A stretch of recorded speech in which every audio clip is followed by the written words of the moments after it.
আমার কাছে তেমন একটা বইয়ের কালেকশন ছিল না, শুধু একাডেমিক কয়েকটা বই ছাড়া। আমি যেখানেই পড়াশোনার সুবিধাতে যেতাম সেখানেই আমার লাইব্রেরিটার সাথে সাথেই আমার থাকতো।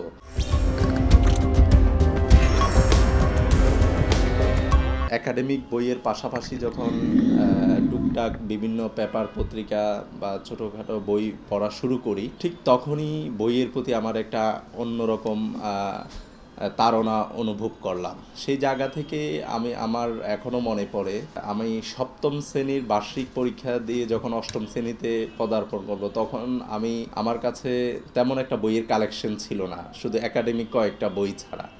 তখন আমাদের English teacher Sirajul Islam sir বই পড়ানোর সময় আমাদেরকে একটা তাগিদ দিলেন যে তোমরা যদি অনেক বড় হতে চাও, অনেক বেশি জানতে চাও, তাইলে একাডেমিক বইয়ের পাশাপাশি তোমাদের সৃজনশীল বই পড়তে হবে। সাহিত্য রিলেটেড বই যখন পড়বা তখন তোমরা অনেক বেশি নিজেকে জানতে পারবে, বহির্বিশ্ব সম্পর্কে জানতে পারবে। সেই সময়ে আমার এখনও মনে পড়ে যেই আমাদের জাতীয় কবি কাজী নজরুল ইসলামের যখন জীবনীটা আমি পড়েছিলাম, তিনি দেখা যায় যে ওনার পিতার মৃত্যুর পর উনি নিজেই ফ্যামিলির দায়িত্ব নিচ্ছেন, মসজিদের মুয়াজ্জিনি ইমামতি করে ফ্যামিলি চালাচ্ছেন। সে আবার টুকটাক লেটু গানে নানান জায়গায় তিনি সম্পৃক্ত ছিলেন। তার এই সংগ্রামী জীবনটা আমাকে খুব বেশি ইন্সপিরেশন দেয়। আমি এবং আমাদের চারজন বন্ধু মোরশেদ, বিল্লাল এবং হাবিব, আমি সহ আমরা চারজন চট্টগ্রাম চলে যাই। যে যাওয়ার উদ্দেশ্য হচ্ছে চট্টগ্রামে আমরা কাজ করব, কি কাজ করব সেটা নির্ধারণ নাই।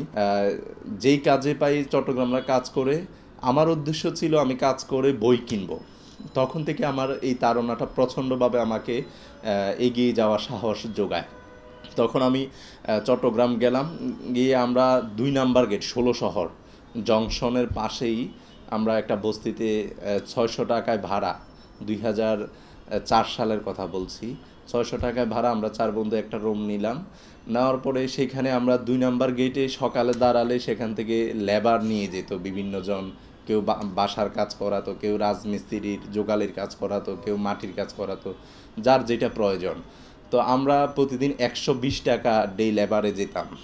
তো প্রতিদিন আমাদের খাওয়া খরচ ৩০ থেকে ৩৫ টাকা খেতাম, ৪০ টাকার মতো। আর বাকি টাকাটা দিয়ে আমি আসতে পুরাতন বই কিনে আনতাম নিউ মার্কেট থেকে। ১৫ দিন পরে আমার বাকি দুজন বন্ধু চলে আসে। তো চলে আসার পরে আমি যে জিনিসটা করলাম, পরে আমরা চিন্তা করলাম যে আমরা তো দুজন আছি, দুজনের জন্য ৬০০ টাকা ভাড়া দেওয়াটা অনেক কঠিন হবে। সেই জন্য আমরা চট্টগ্রামের পাশেই ১৬ শহর জংশনে পুরাতন রেলের বগিতে আমরা থাকার জন্য চেষ্টা করলাম। প্লাস দিয়ে আমরা স্ক্রু দিয়ে তালাটা খোলার চেষ্টা করলাম। তো তখনই রেল পুলিশ এসে আমাদেরকে ধরে ফেললো। ধরে তারা হয়তো আমাদেরকে ভাবছে যে আমরা ডাকাত বা এই ধরনের চোর, এই ধরনের ব্যাপারটা সামনে আসলো। তখন আমরা তো আত্মীয় স্বজন বলতে কিছুই ছিল না পরিচয় দেওয়ার মতো। তখন দূর সম্পর্কের আমাদের একজন পরিচিত লোক ছিল ওই ১৬ শহরে। তো তিনি কিভাবে খবর পেলেন, পাওয়ার পরে এসে বললেন যে আসলে ওরা ৪ জন ছেলে আমার পাশের বস্তিতেই ছিল, এখন ২ জন চলে যাওয়াতে হয়তো ওরা এই দিকে আসছে। তো এইভাবে বলার পরে তারপরে পুলিশ আমাদেরকে তাদের কাস্টডিতে নিল।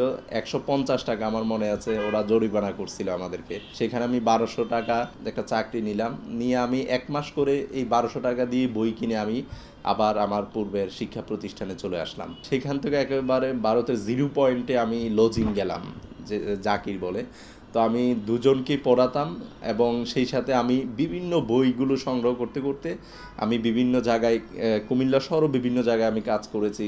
করেই আমার একটা উদ্দেশ্য থাকতো এক্সট্রা বই, যেগুলো পাঠ্য বই না, সাহিত্য রিলেটেড বিভিন্ন সাধারণ গান, এই রিলেটেড বই কিনে আমি আমার পড়াশোনাটা খুব তীব্রভাবে বইয়ের প্রতি আমার পথ চলা।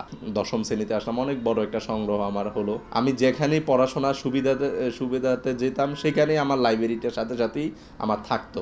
আমার মতো যদি আমার পাশের বন্ধুটা হতো, যে সেও সবসময় বই নিয়ে তার গবেষণা চিন্তা ভাবনা থাকবে, অথবা তারও এরকম একটা বইয়ের কালেকশন থাকবে, এই জায়গা থেকে আমার চিন্তা আসলো যে আমি হয়তো এটাকে ইন্সপিরেশনের জায়গাটা তৈরি করতে পারি, যে মানুষকে সচেতনতা করা, মানুষকে বলা যে বইয়ের প্রতি তার আকর্ষণ বাড়ানো, এবং সে নিজ উদ্যোগে যেন পাঠাগার করে এবং একটা দুইটা করে বই সংগ্রহ করে নিজের কাছে রাখা। সেই বইগুলো আমি আমার অনেক বন্ধুকে আমার নিজের বইগুলো ধার দিতাম, তারা পড়ে আবার দিয়ে যেত।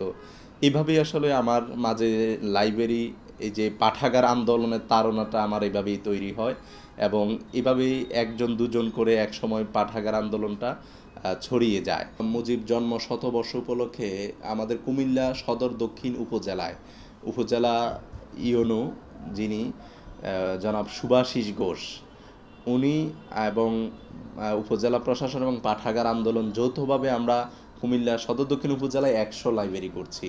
আর সারা বাংলাদেশে আমার ধারণা মতে এখন প্রায় 1000 খানেক লাইব্রেরি আছে প্রক্রিয়াধীন।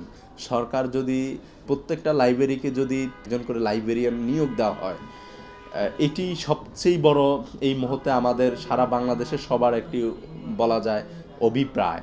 সংবাদ, ফিচার ও অনুষ্ঠানের জন্য ভিজিট করুন সংবাদ প্রকাশের ওয়েবসাইট এবং যুক্ত থাকুন ফেসবুক পেজ ও ইউটিউব চ্যানেলের সঙ্গে।